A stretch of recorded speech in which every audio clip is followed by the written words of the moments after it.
जैसा मैंने कल कहा था कि इस बार जो बीपीएससी वाले टीचर्स का 6 to 8 में जो एग्जामिनेशन हुआ है, जिसका अभी तक आंसर की नहीं आया है, उसके क्वेश्चंस को मैं एक्सप्लेन करूंगा। आप भी देखो कि इन क्वेश्चंस का अप्रोच कैसा होना चाहिए था और आंसर्स क्या होना चाहिए प्रॉपरली। ठीक है, मैंने अपने पास भी प्रिंट रखा हुआ है उसका, एंड आपके सामने में क्वेश्चंस हैं।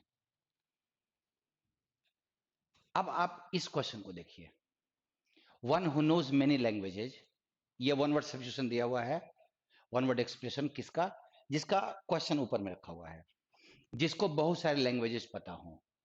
ये तुम्हारे पास पक्का है कि पॉलीग्लॉट होगा ही होगा। पॉलीग्लॉट उसको बोलते हैं जिसको बहुत सारे लैंग्वेज पता है। लेकिन इस क्वेश्चन इसमें मल्टीलिंगुअल भी ऐसा वर्ड है जिसको that person is multilingual means multilingual का एक और भी यूज होता है, जिसको अगर पर्सन के लिए हम इस्तेमाल करें तो वो आदमी जो एक से ज्यादा बहुत सारे लैंग्वेजेस इस्तेमाल कर सकता हो। अब अगर ये मैं रखूं तो इसका ये दोनों आंसर होगा, and that is option number D answer आ जाना चाहिए।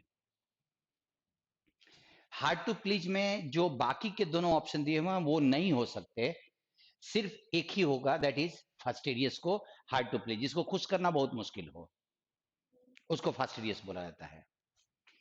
अगर मैं इसको देखूं कि जो भगवान के अस्तित्व पे विश्वास करता है, तो आपके पास बस एक ही है 73 में, थेइस्ट ही है। अथेइस्ट जो नहीं मानता, और सेंट जो सन्यासी है, उसको विश्वास से मतलब नहीं है। वो विश्वास करता है नहीं करता है, बट उसका कोनोटेशन ही अलग है। जिसको प्लेजर और पेन से, खुशी या दुख से कोई मतलब नहीं है, उदासीन है, खुशी मिले तो ठीक है, उदासीनता मिले तो ठीक है, उसके लिए भी तुम्हारे पास ऑप्शन स्टोइक ही है, और दोनों वर्ड का नहीं जाएगा। इस क्वेश्चन में देखो, ऐसा जिसका परिणाम इंसान के डेथ से हो जाए, मतलब घातक, प्राणलेवा, और वो तुम्हारे पास दो वर्ड का मीनिंग जाएगा। मोर्टल भी वही होता है जिसमें इंसान की जान चली जाए। सो आपका ये दोनों आंसर है, सो आंसर इज डी।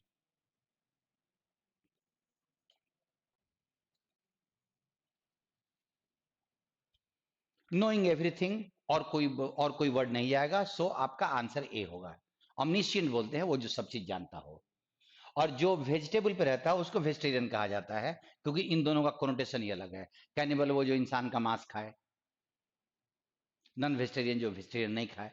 सो आपके पास अभी के क्वेश्चन में अगर वन वर्ड सब्स्टिट्यूशन में भी देखा जाए तो दो क्वेश्चन में डी ऑप्शन आ रहा है। मूव करते हैं। अब यहां लिखा हुआ है एक्टिव और पैसिव 78 से, और ये लिखा हुआ है people have seen orbs in the street, तो हैव सीन का हैव बीन सीन होगा, ओब्स हैव बीन सीन, और वो और किसी में नहीं है, सो तुम्हारा आंसर ए जाएगा। अब तुम क्वेश्चन नंबर 2 को देखो, इसमें आंसर में ये भी सही है और ये भी सही है, so original answer is D. क्योंकि गेट को हम ऑक्सिलरी वर्ब की तरह बी के मीनिंग में इस्तेमाल करते हैं, और ये सारे अच्छे डिक्शनरीज में ये रूल, ये स्ट्रक्चर दिया हुआ है। ही वॉज बिटन को मैं ही गॉट बिटन भी लिख सकता हूं, जिसमें गॉट वॉज का काम कर रहा है। सो ही वॉज बिटन या ही गॉट बिटन, दोनों में वॉज का। और अगर मैं गेट को वॉज की तरह लिखूं तो बिंग के जगह पे मैं गेटिंग भी लिख सकता हूं। सो इसका आंसर में दो जाएगा। 80 तुम्हारे पास, they broke the window was broken. अब चूंकि यहां दे लिखा हुआ है इसलिए बाय समवन नहीं होगा, बस खाली ए जाएगा। अदर बाय देम होता तो तुम्हारा दोनों आंसर बन सकता था।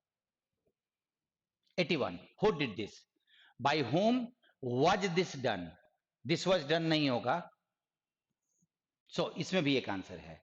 The peon open the gate was open by the peon. So यहां पर तुम्हारे पास एक ऑप्शन में डी आ रहा है। करेक्ट प्रीपोजिशन पूछ रहा है कि फीलर्स तुमको करेक्ट प्रीपोजिशन देने का है। अब आप ही डाइड ऑफ फीवर। अब इस क्वेश्चन में मैं जब देख रहा था तो यहां पे मुझे बस ये लगा, लेकिन क्वेश्चन में ये प्रॉपर नहीं है। यहां पे ए के जगह पे कोई ना कोई और वर्ड चाहिए था, उसको एक चीज चाहिए। अब ही इज लुकिंग, वो खोज रहा है, क्योंकि लुक फॉर का मतलब होता है खोजना, लुक आफ्टर का मतलब होता है देखभाल करना, लुक इनटू जांच करना। उस हिसाब से ठीक है, आपके जो क्वेश्चन है उसके हिसाब से मैं फॉर ले लूंगा, ओके डन। बट ये सेंटेंस में इसके जगह पे सेंटेंस को अगर मीनिंगफुली थोड़ा सुटेबल बनाना था तो आपको अ थिंग के जगह पे कुछ he is looking for something, इस तरह के कुछ वर्ड्स डालने थे। The cow is in the field, और कोई नहीं जाने का है। अब जरा इस क्वेश्चन पे आप देखिए और सोचिए इसको। Passenger should be there for their train, अपने ट्रेन के लिए उनको, अब समय पर तो वो पहुंचेंगे ही, क्या वो आप सीधा जो टाइम होता है ठीक उसी टाइम में पहुंचते हो या थोड़ा पहले भी पहुंच जाते हो? अगर अगर आपको लगता है तो आपका ऑन टाइम भी सही है, इन टाइम भी सही है, और बिफोर टाइम भी हो सकता है। और इसमें मीनिंग का कोई गड़बड़ नहीं है। हमें परीक्षा हॉल में समय पर पहुंचना चाहिए। अगर 10 बजे का परीक्षा का टाइम है तो एक बात बताइए, we try to be there before that 10 o'clock। तो मैं अगर प्रीपोजिशन सिंपल अगर बोलूं तो on time, in time, before time तीनों जाएगा। So it should be more than one. यहां पे सॉरी के साथ फिलहाल चूंकि चूंकि बिफोर लगा हुआ है तो एक ही वर्ड जाएगा। I am sorry about my behaviour, वो भी चलता है, लेकिन चूंकि आगे में नाउन नहीं है, बिफोर है, तो आपका फॉर ही लगाने का है। That is not a big issue. Translate के साथ इनटू लगता है, सो आपका ये जाएगा। उसके बाद ट्राई टू बी पोलाइट, और पोलाइट के साथ जो प्रीपोजिशन है वो टू होता है, सो यहां पे कोई कंट्रोवर्सी नहीं है। There is a mistake on page number this, page के पहले ऑन लगता है, on page number this, not at. तो आपके प्रीपोजिशन वाले पार्ट में भी मेरे को क्वेश्चन नंबर 86 में एक से ज्यादा आंसर मिला है। अब इस क्वेश्चन में बड़ा इंटरेस्टिंग क्वेश्चन उसने दिया है। फ्रेजल वर्ब जब उसने लिखा, idiomatic use of verbs, that is called phrasal verbs. In phrasal verbs में मीनिंग एक से ज्यादा भी होता है। एक पॉपुलरली यूज करते हैं, लेकिन उसके अलावे उसके और भी मीनिंग्स होते हैं। जैसे तुम्हारा ब्लो आउट का नॉर्मल मीनिंग होता है एक्सटिंग्विश, नॉर्मल मीनिंग होता है किसी आग आदि को बुझाना। तो पुट आउट का भी मीनिंग तो वही होता है, पुट आउट का मतलब ही बुझाना होता है। पुट आउट का बहुत सारे मीनिंग्स होते हैं, उसमें से एक मीनिंग होता है जलती हुई आग को बुझाने का। तो आपका यहां पे answer more than D, more than one होगा। ब्रिंग आउट का एक ही मतलब होता है, क्योंकि बाकी के जो ऑप्शन दिए हुए हैं वो नहीं जाएंगे। लुक आफ्टर का एक ही मतलब होता है, क्योंकि take away, take care of and take over में से सिर्फ टेक केयर ऑफ ही होता है। लुक आफ्टर का मतलब देखभाल करना, तो वो टेक केयर ऑफ है। टेक अवे कहीं कहीं से कोई चीज लेके भाग जाना, कहीं से कोई चीज बाहर निकाल लेना, इत्यादि मीनिंग जाता है। टेक ओवर कोई पद या गद्दी संभालना होता है। लेकिन इस मीनिंग में बस एक ही वर्ड दिया हुआ है। अब टर्न आउट का मीनिंग देखो। टर्न आउट का एक्चुअली 94 में दो मीनिंग जाता है। एक मीनिंग प्रोड्यूस और एक meaning prove to be. The statement of the minister prove to be wrong, turn out to be wrong, and the company turns out, the company plans to turn out a new brand of motorcycle or a new make of motorcycle this year. Turn out का मतलब produce भी होता है. So आपका ये दोनों जा रहा है, so आपका आंसर डी जाएगा. डू अवे विथ का भी मतलब देखो, इसका भी आंसर तुम्हारा डी जाएगा, क्योंकि डू अवे विथ का एक मतलब एबॉलिश, समाप्त करना होता है. Government is doing away with many rules and regulations, old rules and regulations. And do away with का एक और मतलब होता है किसी चीज से छुटकारा पाना. You must do away with extra calorie that is there in your body. Yeah, the company must do away with the stuffs which are more than necessary. So आपका ये दोनों मीनिंग जा रहा है, तो आपका डी भी जाएगा. अब अगर मैं इस पे ये बोलूं कि डू अवे का मतलब ये होता है, तो ये सिर्फ पॉपुलर वाला है, उसका ये भी यूज होता है. अगर मैं प्रोड्यूस का बोलूं तो कि खाली प्रूव टू भी होता है, तो आपका आंसर की में अगर ये दोनों आ रहा है तो सही है, अदरवाइज डिक्शनरी में आप कंफर्म करो, दोनों आएगा, दोनों तुम्हें मिलेगा. इनके फ्रेजेज का मीनिंग आपसे पूछ रहा है कि इन फ्रेजेज का मीनिंग क्या जाएगा. A bed of thorns, that is वही है, वेरी अनकंफर्टेबल सिचुएशन, और कोई नहीं जा रहा है, और कोई सिचुएशन नहीं होगा, एक असुविधाजनक स्थिति, दुख देने वाली स्थिति. अब देखो इसमें अब बर्ड्स आई व्यू का, अगर अ जनरल व्यू है तो व्यू का मतलब परसेप्शन भी है, तो तुम्हारा हमने एक जनरली ऊपर से, जैसे चिड़िया देखती है ना, तो उसको सारी चीजें दिखाई पड़ती हैं, कोई पर्टिकुलर चीज को नहीं देखती, सारी चीजों को देखती है. तो उस हिसाब से अगर आप देखो तो ये एक तीनों जा रहा है. सो आपका ये मीनिंग में मोर देन वन जाएगा. लेफ्ट हैंडेड कंप्लीमेंट, अगर हम किसी की, ये तुम्हारा क्वेश्चन ऑप्शन नंबर 2, ध्यान देना, मैं इसका मीनिंग बता रहा हूं. कंप्लीमेंट मतलब होता है किसी की प्रशंसा करना. वो प्रशंसा जो हम प्रशंसा तो कर रहे हैं, बट मेरा इंटेंशन उसका मजाक उड़ाना है या अपमान करना है. तो अगर मैं ये दूं तो आपका ये भी उसमें जा रहा है. इनसिंसियर मतलब वो सिंसियरिटी नहीं है, उसमें ईमानदारी नहीं है, वो कंप्लेन में कुछ और भी है, जो कि निगेटिव मीनिंग में जाएगा. तो आपका ये वाला भी मीनिंग जा रहा है इन दैट वे, तो आपका डी जाएगा. और बहुत स्ट्रेच करो तो तुम्हारा ए भी जाएगा.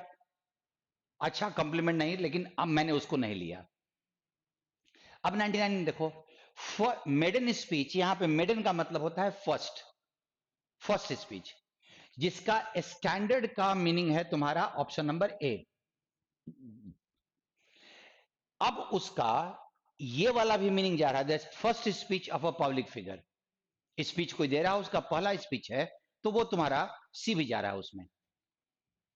Spoken for the first time नहीं, स्पीच लिखा हुआ है, सो तुम्हारा इसका आंसर भी डी जाएगा.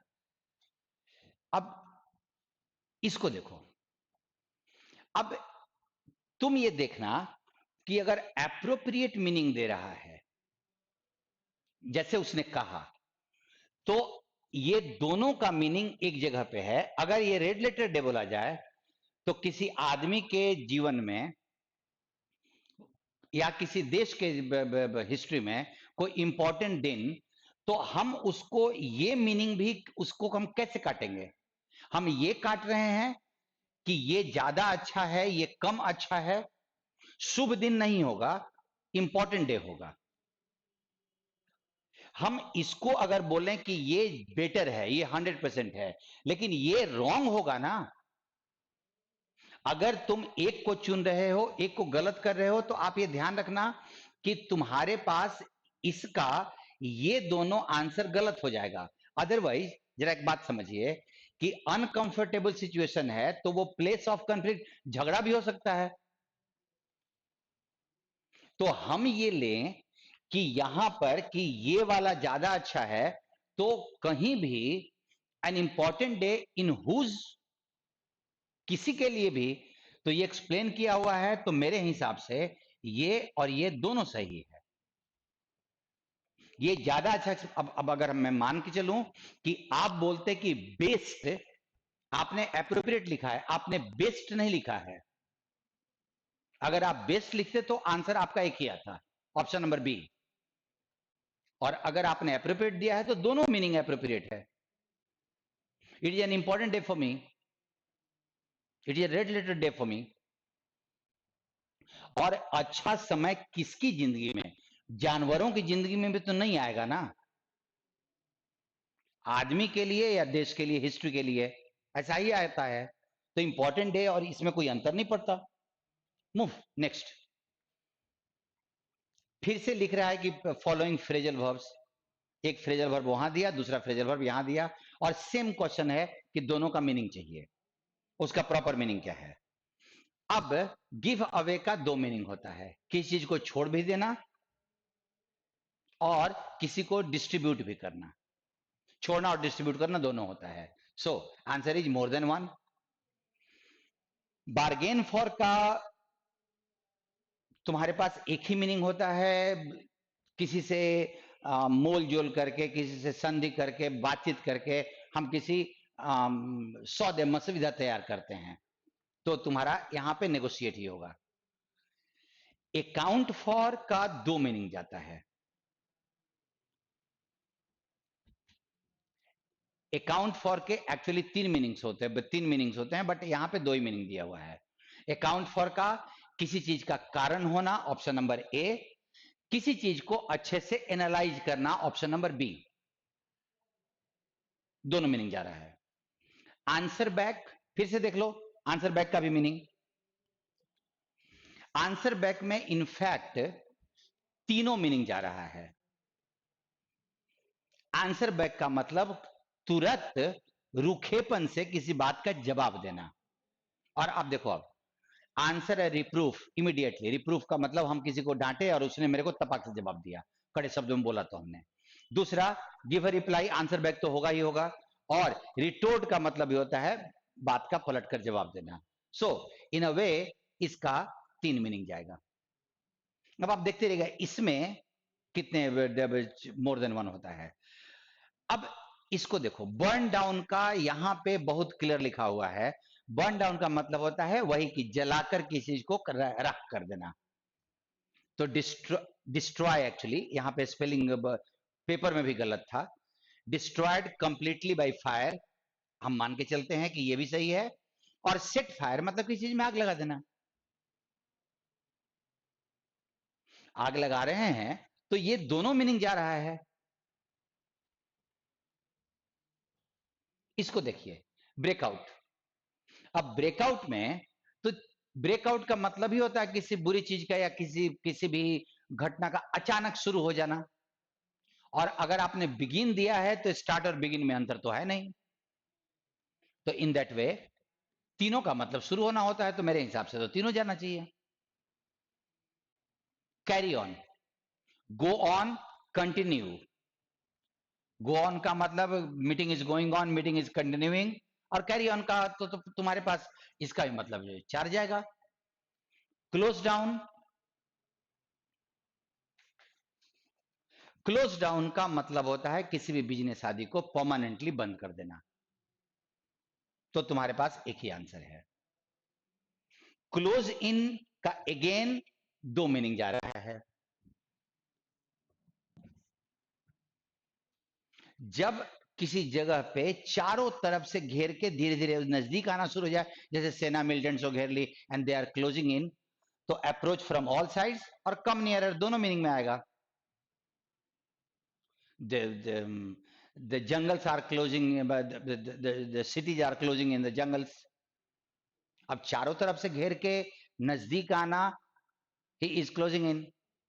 So तुम्हारा ये दो मीनिंग जाएगा। कम राउंड, कम राउंड का भी डबल मीनिंग होता है। और वो एक्चुअली डबल मीनिंग क्या है, तीनों मीनिंग में आता है। कम के सेंस में अगर डायरेक्ट इस्तेमाल करें तो राउंड को एडवर्ब की तरह हम इस्तेमाल कर लेते हैं। और कम राउंड का मतलब किसी बात को आखिरकार मान लेना और बीमारी के बाद ठीक होना। तो तुम्हारे पास यहां पे आंसर डी है।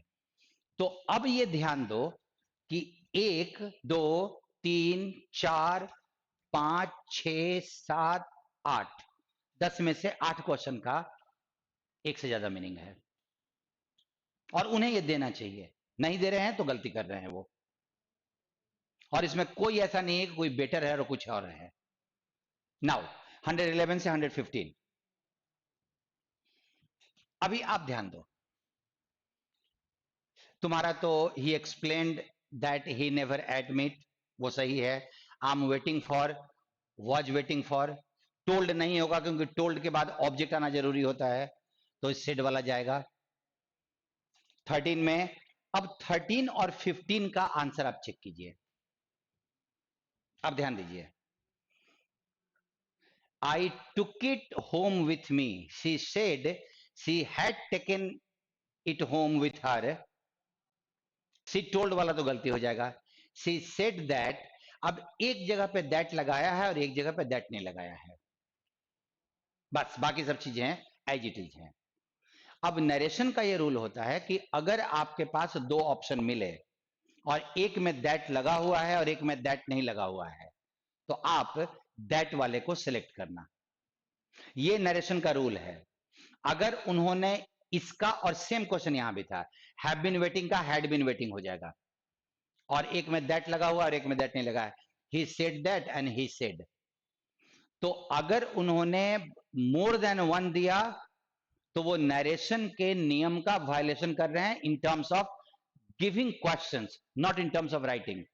राइटिंग में अलाउड है कि आप दैट लिखो या ना लिखो, बट जब आप ऑप्शन देते हो कि जब दैट भी एक ऑप्शन में, एक ऑप्शन में दैट नहीं, तो ग्रामर बोलती है कि नरेशन का रूल ये बोलता है कि आपको दैट वाला चुनना चाहिए, इसका मोर देन वन नहीं दिया जा सकता है। And I am dead sure कि अगर वो निकालेंगे तो मोर देन वन देंगे, जो कंसेप्चुअली गलत होगा। ऐसे क्वेश्चंस हजारों हैं एसएससी में पूछे हुए, एक में दैट दिया और एक में दैट नहीं दिया, और एसएससी ने दैट वाले को सही माना है। अगर वो यहां पे अगर इसको मोर देन वन देते हैं तो पीछे के सारे क्वेश्चन में 10 में से 8 में उनको मोर देन वन देना चाहिए। यहां पे I will be, he would be in Paris, और कुछ तो होगा नहीं। और देखो यहां पे उसने यहां पे दैट नहीं लगाया। अब जो यहां पे सही आंसर है इसमें दैट नहीं लगा हुआ है 114 में। अब अगर सोचो कि वो मोर देन वन दिए तो यहां पे इसको भी सही मान रहे हैं, इसको सही मान रहे हैं, इसको सही मान रहे हैं, यहां पे दैट वाला ऑप्शन नहीं है तो तुमको ए चुनना पड़ेगा। बट नरेशन का नियम ये बोलता है कि जब दो ऑप्शन दिया जाए, एक में दैट नहीं और एक में दैट, तो तुमको दैट वाला चुनना चाहिए। तो इसका मेरे को क्यूरियोसिटी है कि वो क्या जवाब दे रहे हैं। मूव कीजिए यहां पे।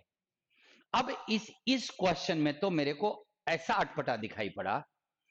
116 से 120 नंबर क्वेश्चन देखो, उन्होंने बोला कि एप्रोप्रिएट वर्ड्स को फिल करें। ठीक, उन्होंने ये वर्ड दिया कि यहां पे करेक्ट वर्ड्स को फिल करें जो कि कलेक्टिव नाउन में आता है। वैसा ही क्वेश्चन है, ऑलमोस्ट सेम क्वेश्चन है। अब वो अगर यहां पे करे एप्रोप्रिएट वर्ड बोल रहे हैं तो a blade of grass, a handful of grass दोनों जाएगा।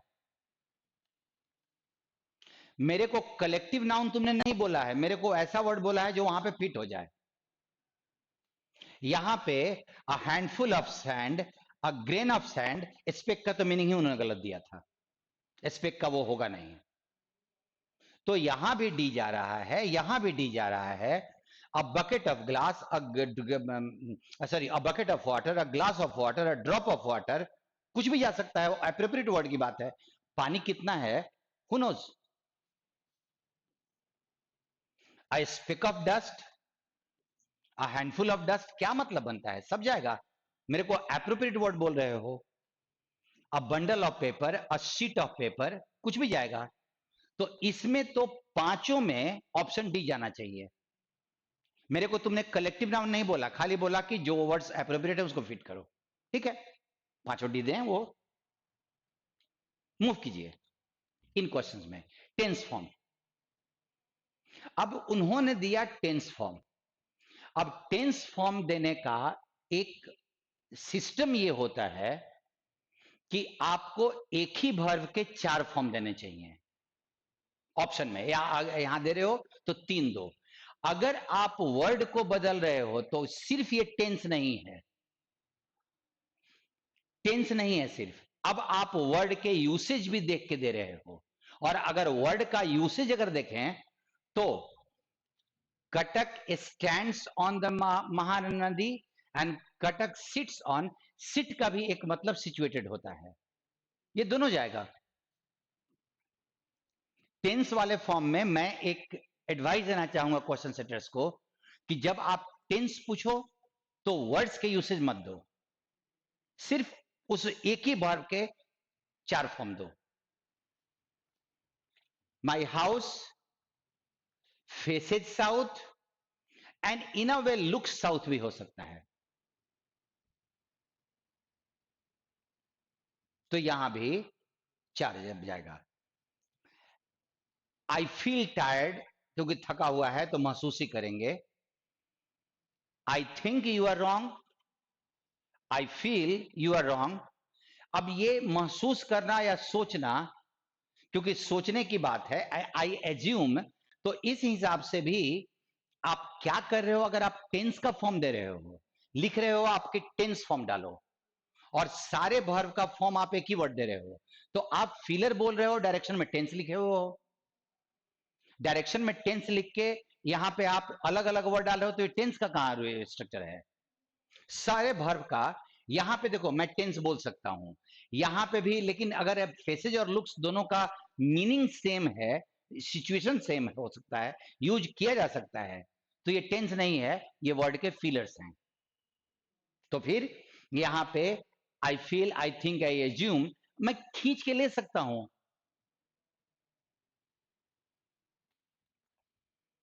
The road goes and runs दोनों सही है, तो आपका डी होना चाहिए। The road runs from this to this, the road goes from this to this, दोनों जाएगा। तो आपके इस फिलर में भी 3 5 में से मोर देन 1 होना चाहिए। अब यहां पे बहुत क्लियर है, a bunch of keys, a chain of mountains, a pack of hounds, a swarm of बीज, अ हाइव ऑफ बीज नहीं हो सकता है, क्योंकि हाइव वो एक जगह होती है जिसको मधुमक्खी बनाती है, मधुमक्खियों के ग्रुप को स्वार्म ऑफ बीज बोलते हैं, स्वार्म। एंड यहां पे फिलिटी बोलते हैं, अदरवाइज या नंबर ऑफ शिप्स भी हो सकता था। तो यहां पे आपने कलेक्टिव बोला ना, तो कलेक्टिव में आपका कोई कंफ्यूजन नहीं है, आपके क्वेश्चंस प्रॉपर हैं। मूव कीजिए। अब एक कंप्रीहेंशन आया, इस कंप्रीहेंशन में एक बहुत इंटरेस्टिंग पार्ट था। ये कंप्रीहेंशन उस दिन का है जिस दिन हमारे प्रधानमंत्री, पहले प्रधानमंत्री नेहरू जी ने लोकसभा में पहला अपना भाषण दिया था 14 अगस्त को। 15 अगस्त से जब देश स्वतंत्र हुआ था उस दिन उन्होंने भाषण दिया था, और वो लिखा हुआ है। अब इस पे तुम्हारे पास 20 क्वेश्चन पूछा गया है एक कंप्रीहेंशन पे, जिसमें आप ध्यान दीजिएगा, मैं कंप्रीहेंशन पे क्वेश्चंस को के थ्रू आता हूं।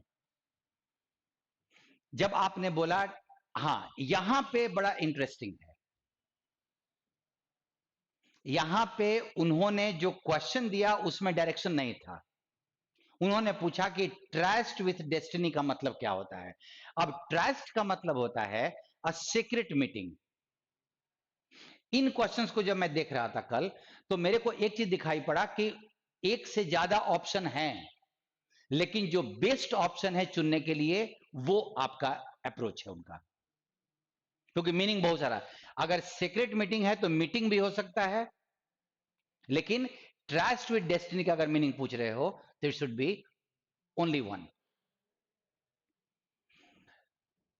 रिडीम आर प्लेज, प्लेज का मतलब होता है शपथ, और हम अपने शपथ को पूरा करेंगे, रिडीम आर प्लेज। तो प्रॉमिस ऑलरेडी यहां दिया हुआ है प्लेज का, डेस्टिनेशन और गोल नहीं होगा, तो यहां पे मोस्ट अप्रोप्रिएट तुम्हारा ए जाएगा। विल फुलफिल, हम लोग अपने जो प्रॉमिस किए हैं वचन को पूरा करेंगे। यहां पे at the stroke of midnight hour. अब इस क्वेश्चन में एक गड़बड़ क्या हो गया, जब 12 बजेगा, जब वो घंटी बजती है, वैसे वाला अलार्म क्लॉक, मतलब वॉल क्लॉक जिसमें हर आवर पे चाइम्स बजते हैं, उसमें तो at 12 o'clock midnight hour या the exact middle of night, ये भी तो हो सकता है। 12 ओ क्लॉक को एकदम ठीक बीच रात बोलते हैं, तो इसका आंसर तुम्हारे पास, क्योंकि यहां पे पास्ट लगा हुआ है 12 ओ क्लॉक, तो वो तो बीतने के बाद 12 बजे के, और यहां पे एट द स्ट्रोक लिखा हुआ है। व्हेन द वर्ल्ड स्लीप्स, जब दुनिया सो रही होगी उस समय भारत जगेगा, नेहरू जी ने कहा था। अब आप इस क्वेश्चन को देखो, आपका देखो, when the people of the world are asleep, meaning है जब दुनिया सो रही होगी। लेकिन जरा इसके ऑप्शन नंबर सी को देखो, यहां नॉट एक्टिव लिखा हुआ है। when the people of the world are taking rest, मुझे अभी रेस्ट करना है। रेस्ट करने का मतलब सोने के मीनिंग में आता है कि नहीं आता है? अगर आप एग्जैक्ट मीनिंग जैसे यहां पे पूछा गया, तो आपका आंसर आपका ए ही होगा। लेकिन अगर हम स्ट्रेच करते, लेकिन अब ये स्ट्रेच नहीं करना है, तो उन्होंने उनका आंसर ए दिया। when we step out from the old to the new, जब हम पुराने से निकल के नए की तरफ जा रहे हैं। अब इसमें स्ट्रेच नहीं करना है, क्योंकि बाकी जगह पे भी आपने स्ट्रेच नहीं किया है। अगर आपने स्ट्रेच किया तो मीनिंग हमको 134 का सी भी हो जाएगा, अगर स्ट्रेच किया तो। अदरवाइज कि यहां तो सीधे भी जाएगा कि जब हम कॉलोनियल रूल से फ्रीडम की तरफ जा रहे हैं, from the old to the new. अगर स्ट्रेच करेंगे, मोर देन वन देंगे तो ये देंगे, और उस हिसाब से मैं 2-3 क्वेश्चन यहां बदल दूंगा। यहां पे ऑप्शन नंबर ए के साथ बी चला जाएगा, यहां पे रेस्टिंग वाला भी चला जाएगा, सारा चला जाएगा। सो स्ट्रेच बिना किए हुए अगर डालना है तो ऑप्शन बी जाएगा। We take the pledge of dedication, हम समर्पण का शपथ लेते हैं। अब इसका तुमसे मीनिंग पूछ रहा है, एंड तुम ध्यान दो, वो और ओथ दोनों मीनिंग होता है प्लेज का। इसका मतलब शपथ होता है और यहां भी शपथ होता है। सो यहां पे ऑप्शन डी जाएगा। At the dawn of history, history के शुरुआत में, तो in the beginning of history और at the advent of history. Advent भी होता है जब चीजें पहली बार शुरू होती हैं, और एडवेंट किसी एक चीज के लिए नहीं, कोई युग आता है। तो ऐतिहासिक काल तो आया था ना, प्रागैतिहासिक काल आप पढ़ते हो, ऐतिहासिक पढ़ते हो, जब से इतिहास शुरू हुआ, तो उसके लिए एडवेंट ही इस्तेमाल किया जा सकता है, और वो तुम्हारा डी जाएगा। बिना स्ट्रेच किए हुए वर्ड के मीनिंग के हिसाब से उन्होंने, what is the meaning of India discovers again, India अपने आप को। अच्छा, पहला तो ये मैं तुमको याद दिलाऊं कि इन्होंने ये क्वेश्चन गलत पूछा है, इंडिया डिस्कवर्स अगेन पूछा है, जबकि पैसेज में लिखा हुआ था, ये क्वेश्चन नंबर है 138।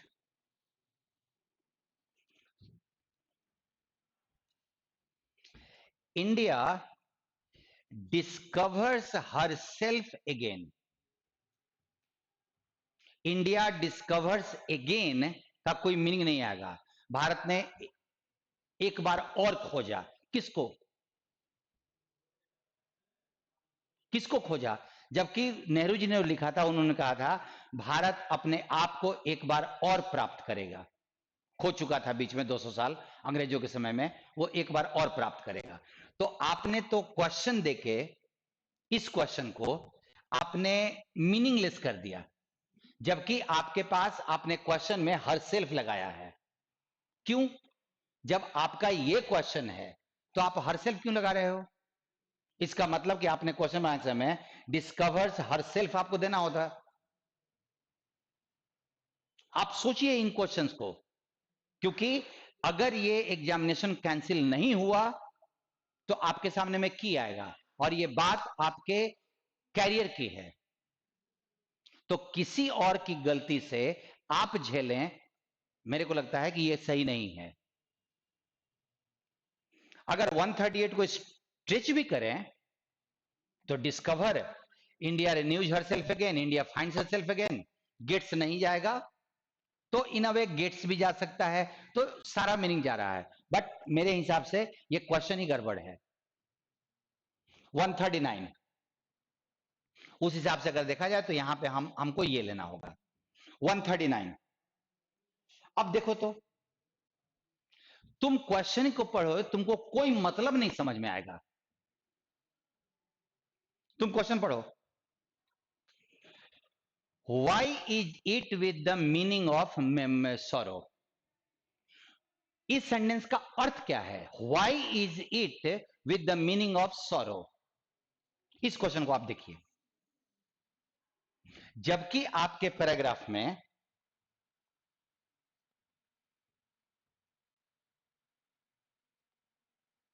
आप ध्यान दीजिए,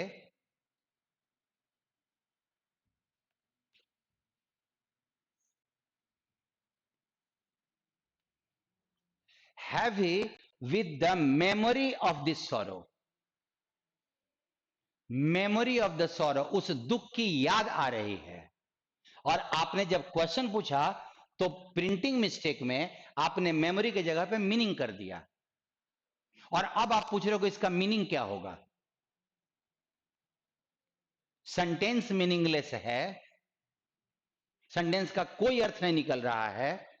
आपके क्वेश्चन टाइप करने वाले लोगों ने क्वेश्चन टाइप किया गलत, प्रूफ करने वाले ने प्रूफ गलत नहीं, सही से चेक नहीं किया, और ये लड़कों को उसके कैरियर के साथ उसका कैरियर डिसीजन करने के लिए आपने मीनिंगलेस सेंटेंस दे दिया।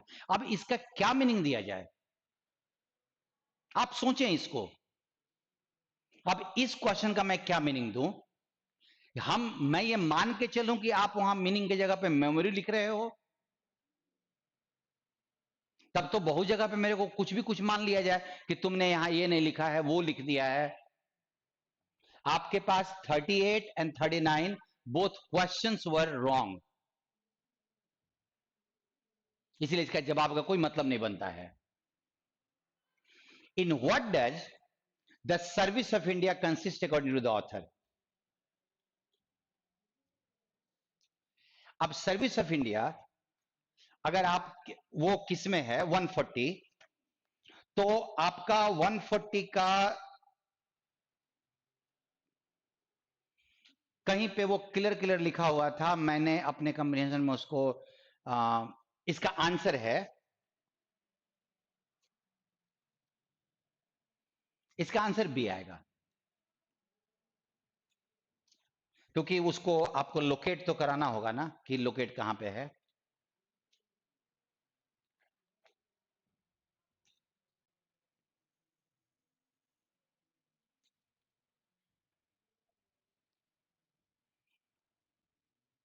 Service of India and her people, देश की सेवा और उसके लोगों की सेवा करनी है।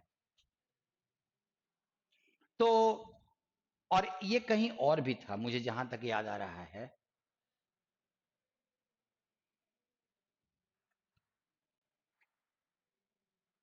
आप खोज लेना वो आंसर। मैंने एक्चुअली उसको मार्क नहीं किया, मेरी गलती हो गई वो। Who according to the author is the greatest man of the generation, यहां पे लिखा हुआ था greatest man of the generation.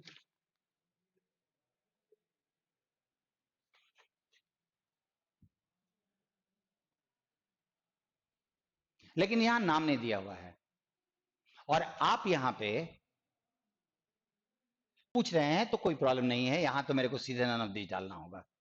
नाम तो दिया नहीं है कि महात्मा गांधी के बारे में बात करें, अब चाहे नेहरू जी महात्मा गांधी के बारे में बात कर रहे हो, लेकिन नाम नहीं दिया हुआ, तो मेरे को strictly according to comprehension none of this डालना होगा। What is the ambition of the greatest man of, हमारे जो थे उनका ग्रेटेस्ट एम्बिशन क्या था, उनका एम्बिशन क्या था ग्रेटेस्ट मैन का?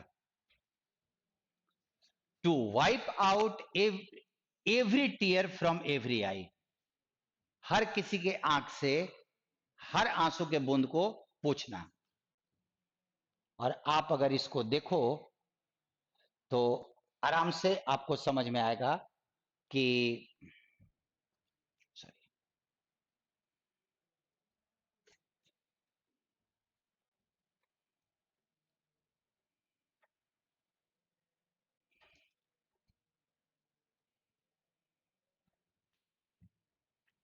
ये साफ साफ लिखा हुआ है। अगर हम स्ट्रेच करेंगे यहां पे तो गरीबी हटाना, सबको खुश करना, ये दोनों जा सकता है। लेकिन मुझे अगर डायरेक्ट मीनिंग पूछना है तो आपको अगर स्ट्रेच नहीं करना है मीनिंग तो आप कहीं मत कीजिएगा। यहां भी आप मोर देन वन नहीं दे सकते हैं, आपको देना होगा तो वही देना होगा, क्योंकि ट्रैश विद डेस्टिनी में मीटिंग विद डेस्टिनी भी हो जाएगा अगर स्ट्रेच किया तो यहां पे भी बिना स्ट्रेच किए हुए आंसर भी देना होगा। 143, इट मे बी बियॉन्ड अस का मीनिंग का है कि हमारे औकात से बाहर है। क्या हमारे औकात से बाहर है? हर आदमी के आंसू को पोंछना, हर आंसू को पोंछना। टू मेक एवरीवन हैप्पी, पहला। अगर आपने स्ट्रेच नहीं किया तो आपका आंसर बी जाएगा, और अगर आपने यहां स्ट्रेच किया तो यहां भी आंसर बी और ए दोनों जाएगा, क्योंकि तब आपका आंसर यहां पे बी और सी दोनों होगा और यहां पे बी और ए दोनों होगा। अब ये मेरे को बड़े बहुत क्यूरियोसिटी है कि उन्होंने कहीं ऐसा तो नहीं कि किसी में स्ट्रेच कर दिया हो, मीनिंग खींच के कुछ निकाल लिया, किसी में डायरेक्ट ले लिया उन्होंने। आपको कंसिस्टेंसी तो मेंटेन करनी होगी कि आप किस लेवल पे क्वेश्चन दे रहे हो और आंसर जो आप सेलेक्ट कर रहे हो वो किस लॉजिक पे ले रहे हो। तो यहां आपकी क्यूरियोसिटी मेरे को देखनी होगी। Why have we endured, what have you endured before freedom? 144,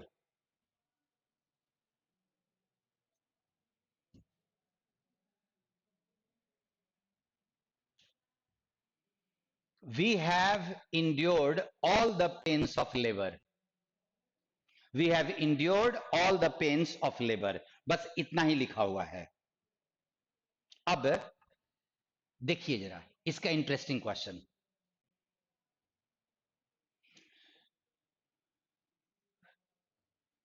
the pains of labour and suffering, all the pains of labour, the pains of suffering.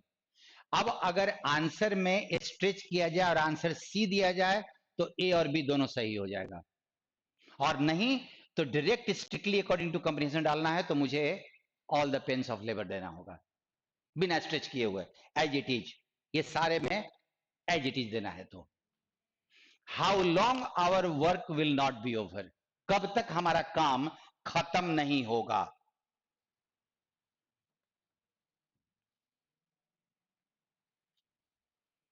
146,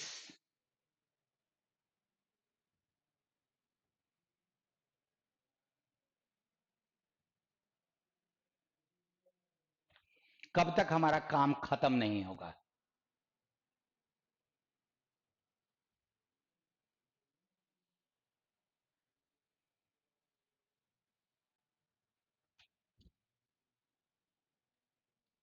और आप देखिए, so long as there is suffering, so long as there is tear in the eyes of people, so long as there are tears and suffering। अब आप देख लीजिए इन questions में अगर आपको, क्योंकि वो अंतिम में लिखा हुआ था, sorry, but as long as there are tears and suffering, so long our work will not be over, जब तक tears and suffering होंगे।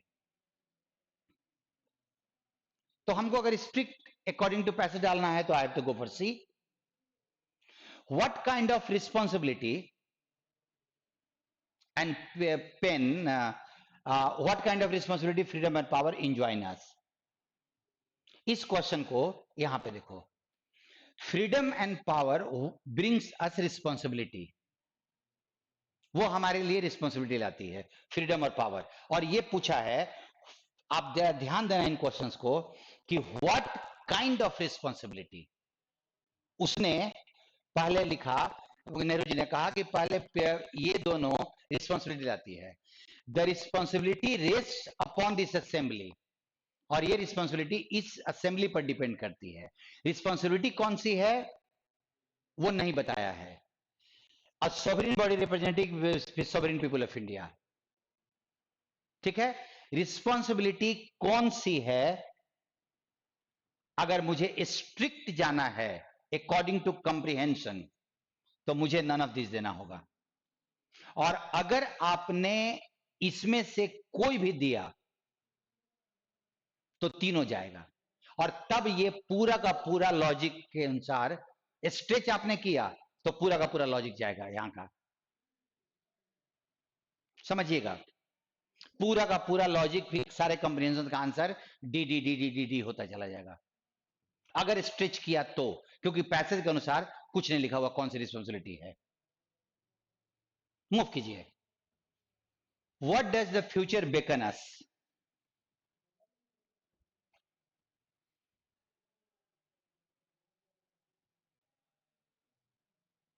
2.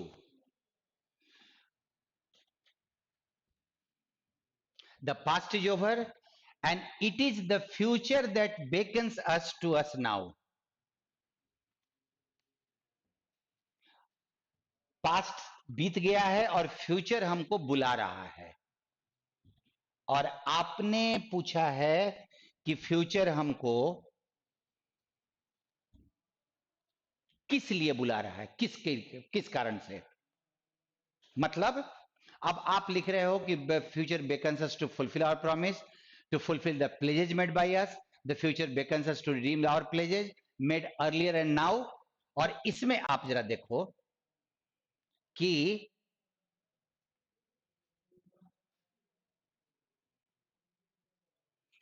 that future is not one of ease of resting but of incessant striving। अब यहां से ये लिखा हुआ है to fulfill the praise we have so often taken and the one we shall take। अब मैं इसको लेता हूं एज इट इज। फ्यूचर हमको बोल रहा है कि अपने प्लेजेज को पूरा करने के लिए जो हमने लिया है, and the one that we shall take today, और आज हम लेंगे, मतलब दोनों। तो आपका future beckons us to this. What according to the author is the immediate gain of independence? Independence का इमीडिएट गेन क्या होगा, इमीडिएट लाभ क्या होगा?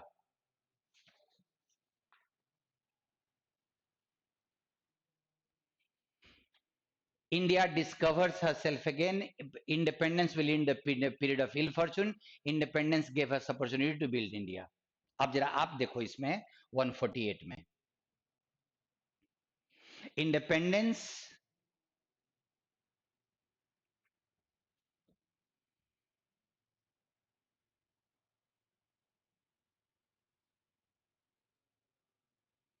अब इस क्वेश्चन को आप जरा देखो तो इनफैक्ट कंप्रीहेंशन में कहीं वो लिखा हुआ नहीं है कि इमीडिएट गेन कौन सा होगा, तुरंत का गेन कौन सा होगा। कहीं नहीं, तुम खोजोगे तो तुम्हें कहीं नहीं मिलेगा कि इमीडिएट गेन कौन सा होगा। और अगर आपको खींचना होगा अपने हिसाब से कंक्लूजन निकाल के, तो ये मेरे हिसाब से नन ऑफ दिस जाना चाहिए, बिकॉज इमीडिएट गेन आप कंक्लूजन निकाल रहे हो। एंड अगेन कंक्लूजन का मतलब ये आपका अपना कंक्लूजन है, पैसे से नहीं लिखा हुआ है। अब देखो, what kind of speech is the set comprehension passage? ये कैसा स्पीच है? तो पैट्रियोटिक और नेशनलिस्टिक दोनों का मीनिंग होता है, तो ये मोर देन वन जाएगा ही जाएगा। Which finds an utterance when we got our independence? जब हमको इंडिपेंडेंस मिला तो किसको आवाज मिली, वाणी मिली? और आप अगर इसमें देखो तो तुम्हारे यहां पर when the soul of a nation long suppressed finds utterance, and that is तुम्हारा क्वेश्चन नंबर आंसर आ जाएगा सी। अब मैंने 100 से मतलब सारे सारे क्वेश्चन को मैंने एक्सप्लेन किया। अब एक चीज मुझे दिखाई पड़ रहा है कि आपका आंसर जब आप देते हो तो अकॉर्डिंग टू कंप्रीहेंशन दे रहे हो एग्जैक्टली या कंक्लूजन निकालने के लिए दे रहे हो। कंक्लूजन निकालने के लिए दोगे तो बेस्ट आंसर मत खोजो, इट शुड बी सारे, क्योंकि डी भी है, मोर देन वन भी है। तो इंपॉर्टेंट चीज ये है कि जब आपके आंसर की आएंगे तो आपका क्वेश्चन का आंसर कंसिस्टेंट होना चाहिए, उसके लॉजिक कंसिस्टेंट होने चाहिए, अकॉर्डिंग टू डायरेक्शन आंसर होना चाहिए, ना कि according to the whims of the question setter. Question setter के मनमौजीपन से नहीं होना चाहिए, मेरा अपना ओपिनियन है। अब आप सोचें, क्वेश्चंस को एक बार और रिवाइज करें, देखें आप। थैंक यू सबको, बाय, सी यू देन।